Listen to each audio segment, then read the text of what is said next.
I was sitting on a beach side one day alone, and there was this water wave constantly pushing at my feet as if saying, "Move your feet out of the water." I looked at the wave and asked from her, "What's wrong with you? Why are you so troubled? I mean, I don't know your origin, maybe hundreds of meters away or even miles away in the sea, and here you are constantly poking at my feet. What's so wrong with you? Why are you so agitated? There are countless gems hidden in the sea, so you should go back into the sea. You must travel inwards and not outwards from your point of origin.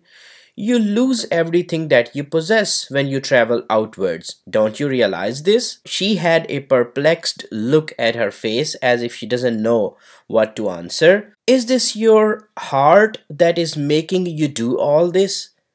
These periodic motions, making you lose everything that you possess?" I quietly whispered in her ears.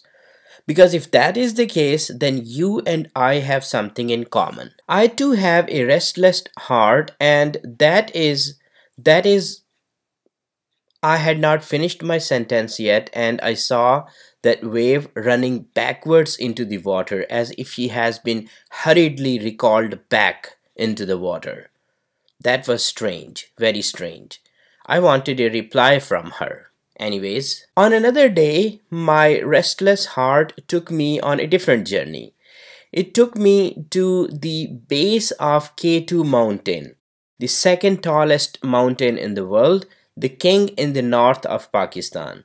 I looked at him, and His Majesty the King was standing exactly the way a king should stand, tall, high, upright.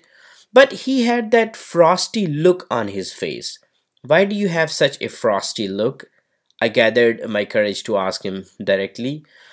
"Do the cries of those living under the foothill of Himalayas, those poverty-stricken ones, those fearful ones, those caged ones, caged by their societies and customs into castes and colors and regions and tribes, do their cries ever reach to you, O king? Because if they do reach to you, then you can teach me a word.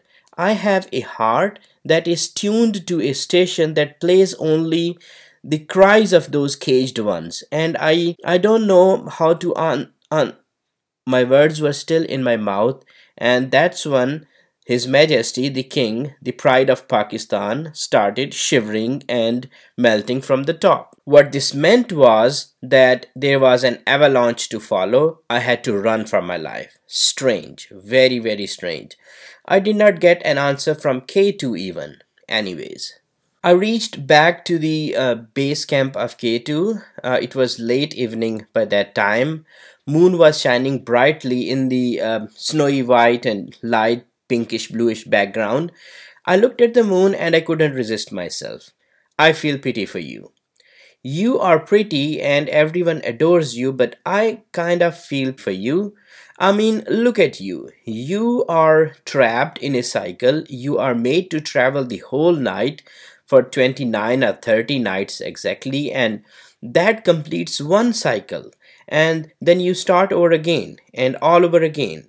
And the light that you have, that light is not even yours. That's really pity. Hey, tell me one thing. The scar that you have on your face, is this a reflection of your inner agony, the travelings that you have to do? Do you have a destination? Is that destination in your sight?" I bombarded him with all those questions because it appears to me that you and I have something in common, because I have a heart that aches for. I could not complete my sentence. Moon had already disappeared from the horizon. The last image that I can recall of Moon is that Moon was staring right towards the direction of sunrise. I did not get a reply from Moon either. Strange, very, very strange. I grew frustrated. My heart was already restless. I could not wait for the humanity to tap into quantum potential, the field, to be able enough to travel through the universe. I took off on this journey myself. I knew that there are signposts everywhere. I knew that there are street lamps everywhere. I knew that those paths are more illuminated than any city that never sleeps on this earth. I knew that people have traveled on those paths before. I took off on this journey myself. I crossed moon and sun and Milky Way and through the complex starways out of this universe into another dimension, into the dimension of my Rabb, the creator of seen and unseen, the Rabb of Alameen. In that dimension, in a dimension where he was more apparent and less hidden. There were still curtains and hijabs, but those hijabs were transparent. You could see someone behind those curtains, those hijabs. You can make off facial expressions. Strangely, the touch sense was not working there at all. I immediately performed the first nawafil of that moment. I stood up and I cried. I cried and I cried my heart out. Ya Rab, in your dimension of matter, in your universe of Rangobu, in your universe of five senses, there is no one, literally no one, that understands me. From particles to planets, from stars to galaxies, no one looks at the most precious thing that I have in me, my heart. No one looks at my heart. Your world of colors is beautiful, Ya Rab, but it's not a place for a person like me. It's not a place where I can display my heart. There was emotion behind the curtains.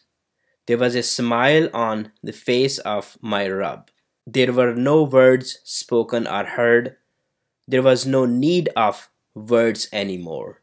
There was nothing strange at all, and my heart is calm to this moment.